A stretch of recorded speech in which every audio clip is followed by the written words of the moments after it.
محترم حاضرین سامعین، گزشتہ 2 جمعوں سے بلکہ 3 جمعوں سے معراج النبی صلی اللہ تعالی علیہ وآلہ وسلم کا موضوع زیر گفتگو ہے۔ گزشتہ جمعے مسجد حرام سے مسجد اقصیٰ تک گفتگو ہوئی تھی۔ آج انشاءاللہ اس سے آگے بات ہوگی، جتنی بات ہو سکی آج ہو جائے گی، جو رہ گئی آئندہ جو۔ اللہ تعالیٰ قرآن و سنت کے مطابق بات کرنے کی توفیق عطا فرمائے۔ درود پاک ایک دفعہ پڑھیں۔ اللہم صلی علی سیدنا و مولانا محمد مبارک وسلم۔ حضرات محترم، آقا نامدار صلی اللہ تعالی علیہ وآلہ وسلم نے مسجد اقصیٰ کے اندر امامت فرمائی۔ تمام انبیاء علیہم الصلاۃ والتسلیمات نے آپ کی اقتداء میں نماز ادا کی، آپ کے مقتدی بنے۔ حضرت آدم علیہ الصلاۃ والسلام سے لے کر حضرت عیسیٰ علیہ الصلاۃ والسلام تک جتنے بھی انبیاء دنیا کے اندر اللہ پاک نے بھیجے، ان سب انبیاء نے آپ کی اقتداء میں آپ کے پیچھے نماز ادا کی، اور انبیاء کے ساتھ ساتھ ملائکہ بھی آسمانوں سے اترے، انہوں نے بھی آپ کی اقتداء میں نماز ادا کی۔ گویا آپ نے صرف انسانوں کی امامت نہیں کرائی، بلکہ ملائکہ کی بھی آپ نے امامت کروائی۔ نماز ہو گئی، اور نماز کے بعد بیانات کا سلسلہ شروع ہوا۔ جیسے محفل ہوتی ہے، نماز کے بعد عام طور پر محفل رکھتے ہیں، کوئی بھی رکھنی ہو تو نماز ہو چکی ہے، نماز کے بعد بیانات کا سلسلہ شروع ہوا۔ سب سے پہلے حضرت ابراہیم علیہ السلام کو بلایا گیا۔ حضرت ابراہیم علیہ السلام نے خطاب فرمایا، اللہ تعالیٰ کی حمد و ثنا بیان کی۔ حضرت ابراہیم علیہ السلام کے بعد سیدنا موسیٰ علیہ السلام کو بلایا گیا، وہ تشریف لائے، انہوں نے خطاب فرمایا، بیان کیا، بات کی۔ حضرت موسیٰ علیہ السلام کے بعد حضرت داؤد علیہ السلام تشریف لائے، انہوں نے بیان فرمایا۔ ان کے بعد حضرت سلیمان علیہ السلام تشریف لائے، انہوں نے بیان فرمایا۔ ان کے بعد حضرت عیسیٰ علیہ السلام تشریف لائے اور انہوں نے بیان فرمایا۔ اور ان تمام حضرات کے بیان کا خلاصہ یہ ہے کہ ان سب نے اللہ تعالیٰ کی حمد و ثنا بیان کی، اپنی بات کے اندر، اپنی گفتگو کے اندر، اپنے بیان کے اندر، اپنے خطاب کے اندر اللہ تعالیٰ کی بڑائی بیان کی، اللہ تعالیٰ کی توحید بیان کی، اللہ تعالیٰ کا خالق ہونا، مالک ہونا، رازق ہونا بیان کیا۔ اور پھر اپنے جو حضرات تشریف لائے، انہوں نے اپنے وقت کے اعتبار سے معجزات کا بھی ذکر کیا، جیسے کہ حضرت ابراہیم علیہ السلام نے آگ میں ڈالے جانے کا ذکر کیا اپنے خطاب میں۔ الغرض اللہ تعالیٰ کی بڑائی، اللہ تعالیٰ کی حمد و ثنا ان حضرات نے اپنے بیان کے اندر بتائی۔ جب سب بیانات ہو گئے تو جیسا کہ اصول اور قاعدہ ہے، جو سب سے بڑے ہوتے ہیں وہ آخر میں بیان کرنے آتے ہیں، تو سب سے آخر میں حضور نبی کریم رؤوف الرحیم علیہ التحیۃ والتسلیم سے عرض کیا گیا کہ آپ تشریف لائیں اور آپ بیان فرمائیں۔ چنانچہ آپ صلی اللہ علیہ وسلم تشریف لائے، تمام انبیاء خاموشی سے سن رہے ہیں بات، ملائکہ مقربین جو آئے تھے وہ بھی بات سن رہے ہیں، حضرت جبرائیل علیہ السلام اور جو ان کے ساتھ فرشتے تھے وہ بھی سارے کے سارے آپ صلی اللہ علیہ وسلم کی بات خاموشی سے، سکون سے سن رہے ہیں۔ آپ صلی اللہ علیہ وسلم نے جو بیان فرمایا، آپ نے ارشاد فرمایا، الحمدللہ الذی ارسلنی رحمتا للعالمین وارسلنی کافۃ للناس بشیرا ونذیرا وانزل علی الفرقان فیہ بیان لکل شیء وجعل امتی خیر امت اخرجت للناس وجعل امتی هم الاولین والآخرین وشرح لی صدری ووضع عنی وزری ورفع لی ذکری وجعلنی فاتحا وخاتما۔ آپ صلی اللہ علیہ وسلم نے یہ ارشاد فرمایا، الحمدللہ الذی، تمام تعریفیں اللہ کے لیے، ہر قسم کی تعریف و توصیف خالق کائنات کو سزاوار ہے، خالق کائنات اس کے حقدار ہیں۔ ہر قسم کی حمد و ستائش، تعریف و توصیف، مدح و حمد اللہ کے لیے۔ اس اللہ نے ارسلنی رحمۃ للعالمین، ہر قسم کی حمد و تعریف اللہ کے لیے ہے، جس اللہ نے مجھے رحمت للعالمین بنا کر بھیجا۔ آپ صلی اللہ علیہ وسلم کا وجود مسعود تمام عالمین کے لیے رحمت ہے۔ عالم سے مراد مخلوقات ہیں، اور اللہ تعالیٰ کی ذات کے علاوہ جو کچھ بھی ہے سارا مخلوق ہے، تو گویا آپ صلی اللہ علیہ وسلم تمام عالمین کے لیے رحمت ہیں۔ حتیٰ کہ فرشتوں کے لیے بھی آپ رحمت ہیں، ملائکہ کے لیے رحمت، انسانوں کے لیے رحمت، حیوانات کے لیے رحمت، نباتات کے لیے رحمت، جمادات کے لیے رحمت۔ جتنی بھی مخلوقات ہیں ان تمام مخلوقات کے لیے آپ علیہ السلام کا وجود مسعود رحمت ہی رحمت۔ حتیٰ کہ جانور اور حیوان کے لیے بھی آپ رحمت ہیں۔ ایک مرتبہ ایک اونٹ آیا، اس نے شکایت کی، آپ صلی اللہ علیہ وسلم نے صحابہ سے فرمایا، بتائیں یہ اونٹ کیا کہہ رہا ہے؟ عرض کیا کہ اللہ اور اللہ کا رسول بہتر جانتے ہیں۔ آپ صلی اللہ علیہ وسلم نے فرمایا کہ یہ اپنے مالک کی شکایت کر رہا ہے کہ میرا مالک مجھ سے کام زیادہ لیتا ہے، بوجھ زیادہ لاتا ہے اور خوراک کم دیتا ہے، کھانا پانی کم دیتا ہے۔ آپ صلی اللہ علیہ وسلم نے مالک کو بلوایا اور اس کو سمجھایا بجھایا کہ اس اونٹ کا حق ادا کیا۔ تو یہ ہے جانوروں پر تک کے لیے آپ صلی اللہ علیہ وسلم رحمت۔ اسی طرح درختوں کے لیے بھی آپ رحمت، نباتات جو درخت ہیں ان کے لیے بھی آپ کا وجود مسعود رحمت ہے۔ آپ صلی اللہ علیہ وسلم جب مسجد نبوی کے اندر بیان فرماتے تھے، خطبہ دیتے تھے، تو کھجور کا ایک تنا تھا، خشک تنا، پہلے اگا ہوا ہوگا بعد میں خشک ہو گیا ہوگا، تو اس کھجور کے تنے سے آپ یوں ٹیک لگا کر کھڑے ہوتے تھے، سہارا لگا کر کھڑے ہوتے تھے۔ اور پھر جب ممبر تیار ہو گیا لکڑی کا جس پر آپ تشریف رکھتے تھے خطاب کے لیے، بیان کے لیے، خطبے کے لیے، تو اس ستون کو جو وہ پلر تھا کھجور کے تنے کا، اس کا سہارا چھوٹ گیا۔ تو آپ صلی اللہ علیہ وسلم جو ہی پہلی مرتبہ ممبر پر تشریف لائے تو اس کھجور کے تنے میں سے رونے کی آواز آنے لگی۔ آپ صلی اللہ علیہ وسلم کی جدائی میں کہ آپ صلی اللہ علیہ وسلم اس کے ساتھ ہاتھ لگا کر سہارا لگا کر کھڑے ہوتے تھے، وہ رونے لگا۔ اور اس کا ذکر کسی فارسی شاعر نے بڑے اچھے انداز میں کیا، اسکن حنان در ہجر رسول نال میزد ہم جو ارباب عقول، کہ وہ کھجور کا تنا ایسے رو رہا تھا جیسے انسان روتا ہے عقل والا۔ اور پھر اس کھجور کے تنے نے شکایت کی، عرض کی کہ یا رسول اللہ آپ میرے ساتھ ٹیک لگا کر سہارا لگا کر کھڑے ہوتے تھے، اب آپ نے ممبر تیار کروا لیا۔ تو آپ صلی اللہ علیہ وسلم نے اس کو دلاسا دیا، تسلی دی، تو وہ خاموش ہو گیا، آواز آنا بند ہو۔ تو یہ ہے آپ کا نباتات کے لیے رحمت ہونا، درختوں کے لیے رحمت اور جمادات کے لیے رحمت۔ سیدنا علی المرتضیٰ رضی اللہ تعالیٰ عنہ کی روایت ہے، آپ فرماتے ہیں کہ میں آپ صلی اللہ علیہ وسلم کے ساتھ جا رہا تھا، ہم جس درخت کے قریب سے گزرتے اور جس پتھر کے قریب سے گزرتے تو آواز آتی السلام علیکہ یا رسول اللہ، دوسرے پتھر سے دوسرے درخت سے آواز آتی السلام علیکہ یا نبی اللہ، کہ اللہ کے رسول آپ کو سلام ہو، اے اللہ کے نبی آپ کو سلام ہو۔ تو درختوں کے اندر سے آواز آئی، پتھروں کے اندر سے آواز آئی، تو آپ تمام عالمین کے لیے رحمت۔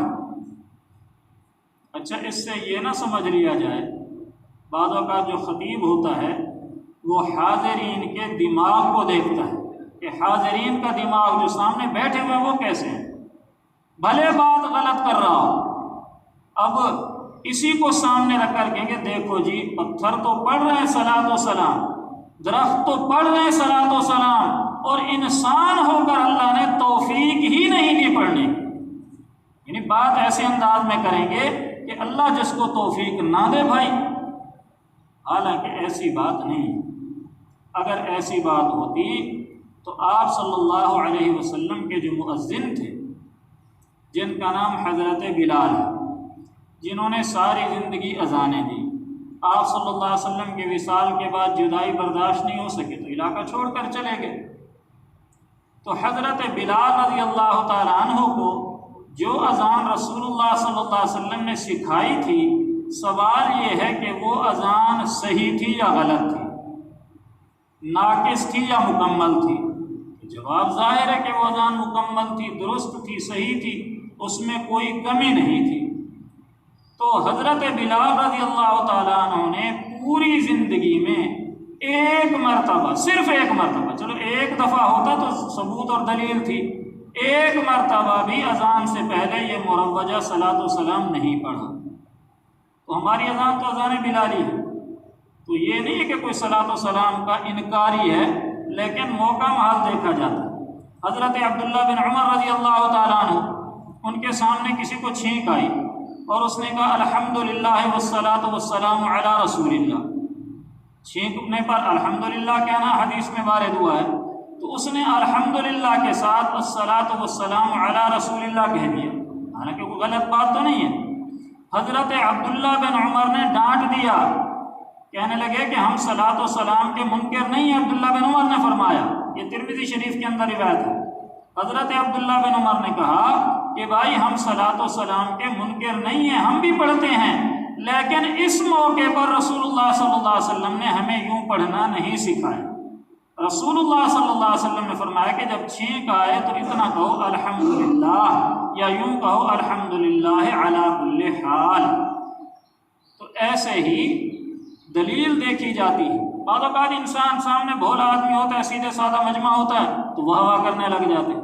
ابھی 2 دن پہلے میں کلپ دیکھ رہا تھا، وہ یا رسول اللہ اور یا محمد کہنے کو ثابت کر رہا تھا قرآن پاک سے، کہ دیکھو جی فلاں نبی کا ذکر آیا تو اللہ تعالیٰ نے فرمایا یا آدم اسکن، حضرت ابراہیم علیہ السلام کا ذکر آیا تو یا ابراہیم فرمایا اللہ تعالیٰ نے قرآن میں، حضرت موسیٰ علیہ السلام کا ذکر آیا تو یا موسیٰ فرمایا، یحییٰ علیہ السلام کا ذکر آیا تو یا یحییٰ فرمایا، زکریا علیہ السلام کا ذکر آیا قرآن میں تو اللہ نے یا زکریا فرمایا۔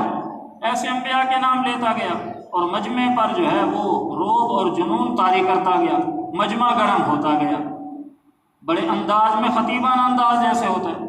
اب آخر میں کہنا ہے کہ دیکھو یا آدم کہنا جائز، یا موسیٰ کہنا جائز، یا عیسیٰ کہنا جائز، یا زکریا کہنا جائز قرآن سے ثابت، تو کیا یا محمد کہنے سے تمہیں پیٹ میں مروڑ اٹھتا ہے؟ یہ کیوں نہیں کہتے؟ تو میں نے نیچے کمنٹ لکھا، میں نے کہا علامہ صاحب آپ کی بات درست ہے، آپ نے جتنے بھی انبیاء کے نام لیے ان کے ساتھ یا لگانے کا ثبوت قرآن پاک سے دیا، لیکن سرکار دو عالم صلی اللہ علیہ وسلم کے لیے آپ نے یا لگانے کا ثبوت قرآن پاک سے نہیں دیا، اس کی کیا وجہ ہے؟ تو اس کا جواب بھی تک نہیں دیا۔ تو مطلب یہ ہے کہ لوگ تو مجمع کو دیکھ کر ایسے ہی گرم کر کے اپنے عقائد کو ان پر تھوپتے ہیں۔ تو بات میں یہ کر رہا تھا کہ مسجد اقصیٰ کے اندر بیانات ہوئے، ان بیانات کے اندر آپ صلی اللہ علیہ وسلم کا آخر میں بیان ہوا۔ آپ صلی اللہ علیہ وسلم نے کیا ارشاد فرمایا؟ الحمدللہ الذی ارسلنی رحمۃ للعالمین، کہ تمام تعریفیں اس اللہ کے لیے ہیں جس نے مجھے رحمۃ للعالمین بنا کر بھیجا۔ وما ارسلناک الا رحمۃ للعالمین، قرآن پاک کی آیت کی طرف اشارہ ہے۔ وَأَرْسَلَنِي كَافَّةً لِلنَّاسِ بَشِيرًا وَنَذِيرًا، اور مجھے تمام انسانیت کی طرف، کافۃ للناس، قیامت تک کے آنے والے انسانوں کی طرف بشیر اور نذیر بنا کر بھیجا، خوشخبری سنانے والا، یعنی ایسے اعمال بتانا کہ جس سے جنت کی رغبت پیدا ہو، عمل کرنے کی ترغیب ہو، خوشخبریاں سنانے والا بنا کر بھیجا اور ڈرانے والا بنا کر بھیجا، قبر کے عذاب سے ڈرانا، جہنم کے عذاب سے ڈرانا۔ اللہ تعالیٰ نے مجھے ایک تو رحمت للعالمین بنا کر بھیجا اور دوسرا بشیر اور نذیر الی کافۃ للناس بنا کر بھیجا۔ اور اس کے بعد آپ صلی اللہ علیہ وسلم نے ارشاد فرمایا وَأَنزَلَ عَلَيَّ الْفُرْقَانَ فِيهِ بَيَانٌ لِكُلِّ شَيْءٍ، اور اللہ تعالیٰ نے مجھ پر قرآن پاک نازل کیا، اپنی کتاب نازل فرمائی، قرآن مجید نازل فرمایا، اور اس قرآن پاک کے اندر، اس قرآن مجید کے اندر ہر مسئلے کا حل موجود ہے، ہر شرعی سوال کا جواب موجود ہے۔ بعض سوالات کا جواب تفصیلاً موجود ہے اور بعض سوالات کا جواب اجمالاً موجود ہے، جن کی پھر تفصیل احادیث مبارکہ کے اندر ہے۔ تو اللہ تعالیٰ نے مجھ پر قرآن مجید نازل فرمایا، اور اس موقع پر بھی آپ صلی اللہ علیہ وسلم اپنی امت کو نہیں بھولے۔ ہر موقع پر آپ علیہ الصلوۃ والسلام نے امت کو یاد رکھا۔ وَجَعَلَ أُمَّتِي خَيْرَ أُمَّةٍ أُخْرِجَتْ لِلنَّاسِ، آپ نے ارشاد فرمایا کہ اللہ تعالیٰ نے میری امت کو خیر امت بنایا ہے۔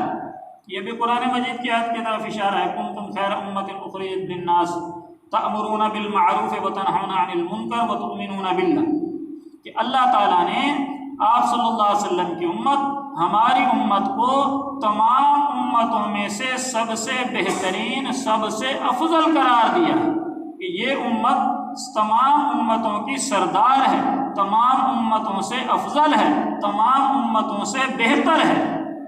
اور بہتر کیوں ہے، اس کی وجہ آیت مبارکہ کے اندر بھی موجود ہے، اور یہاں آپ صلی اللہ علیہ وسلم نے بھی وہ وجہ بیان فرما دی کہ بہتر ہونے کی وجہ کیا ہے، اخرجت للناس، کہ یہ لوگوں کے لیے نکالی گئی ہے میری امت۔ میری امت کا کام کیا ہے، دعوت و تبلیغ کرنا، یہ میری امت کا مقصد ہے، میری امت کا کام ہے۔ اب یہاں پر چھوٹی سی بات ذہن میں آتی ہے کہ جب بھی یہ کہا جائے کہ دعوت و تبلیغ کرنا اس امت کا کام ہے، مقصد ہے، تو فوراً ذہن میں آ جاتا ہے کہ شاید جیسے ریون کی جماعتیں کام کرتی وہی مراد ہوگا۔ یہ ضروری نہیں ہے۔ ایسا نہیں ہے کہ جو آدمی جماعت کے اندر نکلے وہ تو دعوت و تبلیغ کا کام کر رہا ہے، اور باقی جو لوگ دین کا کام کر رہے ہیں وہ دعوت کا کام نہیں کر رہے، ایسا نہیں ہے۔ بلکہ جو آدمی بھی دین کا کام کر رہا ہے، اگر کوئی آدمی تصنیف و تالیف کر رہا ہے، کتابیں لکھ رہا ہے، تو وہ بھی دین کی خدمت ہے، دین کا کام ہے، وہ بھی دعوت کا کام کر رہا ہے۔ کوئی آدمی منبر پہ بیٹھ کے بیان کر رہا ہے اور لوگوں کو دین سکھا رہا ہے، سمجھا رہا ہے، عقائد کی تعلیم، اعمال کی تعلیم دے رہا ہے، تو وہ بھی دعوت و تبلیغ کا کام کر رہا ہے۔ اور کوئی آدمی مدرسے میں بیٹھ کر بچوں کو نورانی قاعدہ پڑھا رہا ہے، وہ بھی دعوت و تبلیغ کا کام کر رہا ہے۔ کوئی شیخ الحدیث بخاری شریف پڑھا رہے ہیں تو وہ بھی دعوت و تبلیغ کا کام کر رہے ہیں، یعنی کوئی مخصوص شکل مراد نہیں ہے۔ ہمارے ذہن میں فوراً ایک مخصوص شکل آ جاتی ہے کہ دعوت تبلیغ شاید اسی کو کہتے ہیں، ایسی بات نہیں ہے، بلکہ جس انداز میں، جس رنگ میں، جس طرز پر بھی لوگوں کو تبلیغ کی جائے، لوگوں کو دین کی طرف، نماز کی طرف، قرآن کی طرف، اسلام کی طرف بلایا جائے، وہ سارے کے سارے اس فضیلت میں شامل ہیں۔ وَجَعَلَ أُمَّتِي خَيْرَ أُمَّةٍ أُخْرِجَتْ لِلنَّاسِ وَجَعَلَ أُمَّتِي هُمُ الْأَوَّلِينَ وَالْآخَرِينَ، اور اللہ تعالیٰ نے میری امت کو اولین اور آخرین بنایا، یعنی آنے کے اعتبار سے آخرین سب سے آخر میں آئی، اور جنت میں جانے کے اعتبار سے اولین سب سے پہلے جنت میں جائے گی۔ تو یہ اللہ کے حبیب صلی اللہ علیہ وسلم نے مسجد اقصیٰ کے اندر انبیاء اور ملائکہ کے سامنے ان کی موجودگی میں یہ بیان فرمایا، اور آگے فرمایا وَشَرَحَ لِي صَدْرِي، اور اللہ تعالیٰ نے میرا سینہ کھول دیا، وَوَضَعَ عَنِّي وِزْرِي، اور میرا کام آسان کر دیا، میرا بوجھ ہلکا کر دیا، وَرَفَعَ لِي ذِكْرِي، اور میرا ذکر بلند کر دیا، وَجَعَلَنِي فَاتِحًا وَخَاتِمًا، اور اللہ تعالیٰ نے مجھے فاتح اور خاتم النبیین بنا کر بھیجا ہے۔ تو یہ بیان آپ صلی اللہ علیہ وسلم نے وہاں فرمایا۔ بیانات ہو گئے، پہلے نماز ہوئی، نماز کے بعد بیانات ہو گئے، پہلے دوسرے انبیاء نے بیانات فرمائے، اخیر میں آپ صلی اللہ علیہ وسلم نے بیان فرمایا۔ اس کے بعد دو روایات ہیں، بعض روایات کے اندر آتا ہے کہ یہ واقعہ اسی وقت کا ہے، اور بعض میں آتا ہے کہ سدرۃ المنتہا پر پہنچنے کا ہے۔ دونوں روایاتیں ہو سکتا ہے دو مرتبہ کا واقعہ ہو، یعنی آپ صلی اللہ علیہ وسلم نے بیان فرما لیا، اور آپ صلی اللہ علیہ وسلم مسجد سے باہر تشریف لائے تو آپ کے سامنے 3 پیالے پیش کیے گئے، یعنی بطور تناول کے، بطور پینے کے، کھانے کے۔ ایک پیالے میں دودھ تھا، ایک پیالے میں شہد تھا، اور آگے اختلاف ہے، بعض کہتے ہیں ایک پیالے میں پانی تھا، بعض کہتے ہیں ایک پیالے میں شراب تھی، اللہ عالم۔ تو آپ صلی اللہ علیہ وسلم نے دودھ کو پسند فرمایا، اختیار فرمایا، اور اس کو لے کر آپ نے نوش فرمایا، پی لی۔ اس کے بعد آپ کا عروج سماوات کا سفر شروع ہوا، بلندیوں کا۔ اب اس میں بھی 2 قسم کی روایات ہیں۔ بعض روایات میں آتا ہے کہ مسجد اقصیٰ سے آسمانوں تک کا سفر آپ نے بذریعہ سیڑھی فرمایا۔ عربی زبان میں سیڑھی کو معراج کہتے ہیں، اوپر چڑھنے کا زینہ، سیڑھی۔ تو بعض روایات میں یہ ہے کہ آپ صلی اللہ علیہ وسلم کے لیے آسمانوں سے، جنت سے سیڑھی لائی گئی، اور اس سیڑھی کے ذریعے سے آپ اوپر تشریف لے گئے۔ براق کو آپ نے جہاں باندھا تھا وہ وہیں کھڑا تھا۔ اور بعض روایات میں آتا ہے کہ نہیں، آپ براق پر بیٹھ کر اوپر تشریف لے گئے آسمانوں پر۔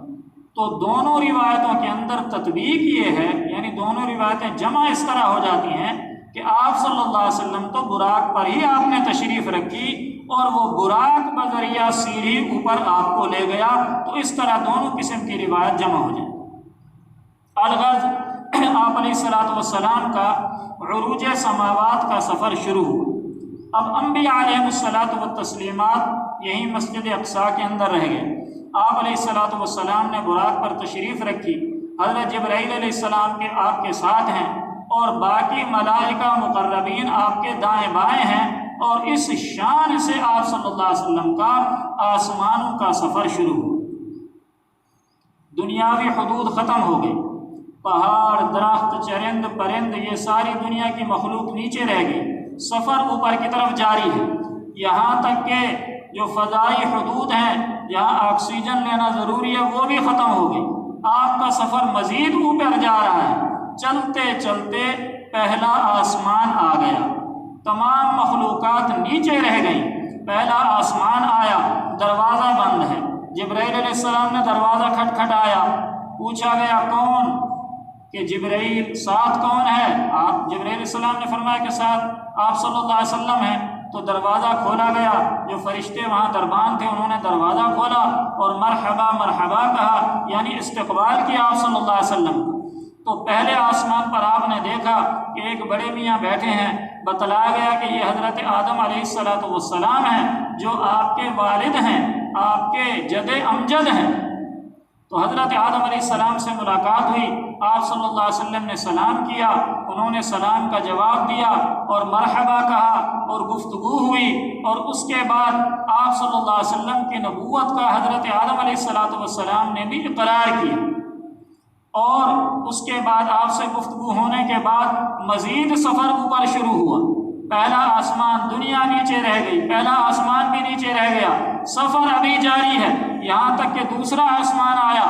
دوسرے آسمان پر دروازہ کھٹکھٹایا، کھولا گیا، پوچھنے کے بعد تو وہاں پر حضرت یحییٰ علیہ السلام اور حضرت عیسیٰ علیہ السلام تشریف فرماتے آپ کے استقبال کے لیے۔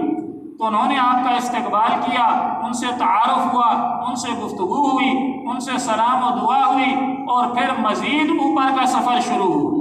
پہلا آسمان، دنیا نیچے، پہلا آسمان نیچے، دوسرا آسمان نیچے، چلتے چلتے تیسرا آسمان آ گیا۔ تیسرے آسمان پر دروازہ کھولا گیا، حضرت یوسف علیہ السلام تشریف فرما تھے، ان سے ملاقات ہوئی۔ پھر تیسرا آسمان بھی نیچے رہ گیا، مزید اوپر سفر شروع ہوا، چوتھا آسمان آ گیا۔ چوتھے آسمان پر حضرت ادریس علیہ السلام سے ملاقات ہوئی، ان سے سلام و دعا ہوئی، انہوں نے بھی آپ کی نبوت کا اقرار کیا۔ تو دنیا کی حدود نیچے، پہلا، دوسرا، تیسرا، چوتھا، چاروں آسمان نیچے رہ گئے۔ آپ کا عروج سماوات کا سفر مزید اوپر ہے، مزید بلندی پر ہے، یہاں تک کہ پانچواں آسمان آ گیا۔ دروازہ کھٹکھٹایا گیا، پوچھنے پر کھولا گیا، تو وہاں پر حضرت ہارون علیہ السلام سے ملاقات ہوئی اور ان سے سلام و دعا ہوئی، ان سے گفتگو ہوئی۔ حضرت ہارون علیہ السلام نے الوداع کیا، یہاں تک کہ ساتویں آسمان کی طرف سفر شروع ہوا۔ چلتے چلتے ساتواں آسمان، چھٹا آسمان آ گیا۔ چھٹے آسمان پر حضرت موسیٰ علیہ السلام سے ملاقات ہوئی، ان سے سلام و دعا ہوئی، گفتگو ہوئی، اور پھر 6 کے 6 آسمان نیچے، دنیا نیچے، فضا، حدود سب نیچے رہ گئی۔ آپ کا مزید سفر اوپر جاری ہے، یہاں تک کہ 7ویں آسمان پر پہنچے۔ 7ویں آسمان پر پہنچے، دروازہ کھولا گیا، دیکھا ہے کہ ایک بڑے میاں بیٹھے ہیں اور ایک کمرہ بنا ہوا ہے، اس کی دیوار کے ساتھ ٹیک لگائے ہوئے بیٹھے ہیں۔ تو آپ صلی اللہ علیہ وسلم کو بتایا گیا کہ یہ آپ کے جد امجد حضرت ابراہیم علیہ السلام ہیں، اور جس دیوار سے ٹیک لگائے ہوئے ہیں یہ دیوار بیت المعمور ہے۔ بیت المعمور خانہ کعبہ کے اوپر بالکل سیدھ میں، اسی کے برابر فرشتوں کا کعبہ ہے، اسے بیت المعمور کہتے ہیں، جہاں فرشتے طواف کرتے ہیں، 24 گھنٹے فرشتے اس کا طواف کرتے ہیں، اور جس فرشتے کی ایک دفعہ باری آتی ہے اس کی دوبارہ قیامت تک باری نہیں آئے گی۔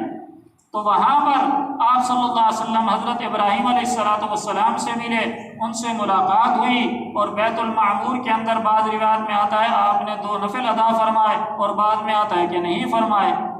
بہرحال وہاں 2 رکعت پڑھی، اس کے بعد 7واں آسمان نیچے، اور سفر مزید ابھی جاری ہے۔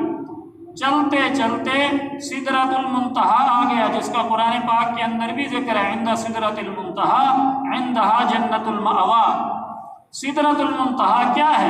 عربی زبان کے اندر سدرہ بیری کے درخت کو کہتے ہیں، اور منتہا کا مطلب ہوتا ہے آخری حدود، جس کے بعد کسی کو آگے جانے کی اجازت نہ ہو، اس کو کہتے ہیں عربی میں سدرۃ المنتہا، یعنی انتہائی حدود پر واقع بیری کا درخت۔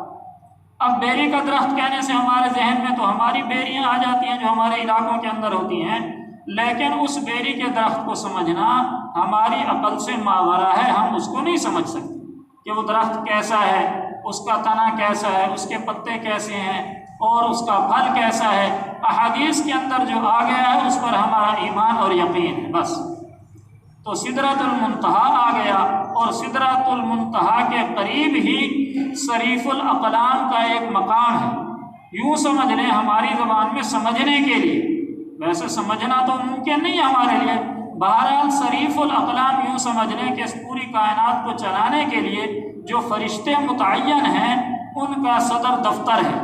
صریف کہتے ہیں عربی زبان میں، جب آدمی لکھتا ہے قلم کے ساتھ تو جو آواز پیدا ہوتی ہے اس کو صریف کہتے ہیں، اور اقلام قلم کی جمع ہے، یعنی قلموں کے لکھنے کے وقت کی جو آواز پیدا ہوتی ہے اس کو صریف الاقلام کہتے ہیں۔ تو سدرۃ المنتہا کے قریب ہی جنت ہے، اور وہیں صریف الاقلام ہے جہاں پر فرشتے دن رات جو امور دنیا ہیں جو اللہ تعالیٰ نے ذمہ لگائے ہیں ان کو اس وقت لکھ رہے ہوتے ہیں ہر وقت۔ تو یہ سدرۃ المنتہا اور اس کے قریب کے یہ مقامات، یہاں تک مخلوقات کی رسائی ہے، اس سے اوپر کسی کی رسائی نہیں ہے۔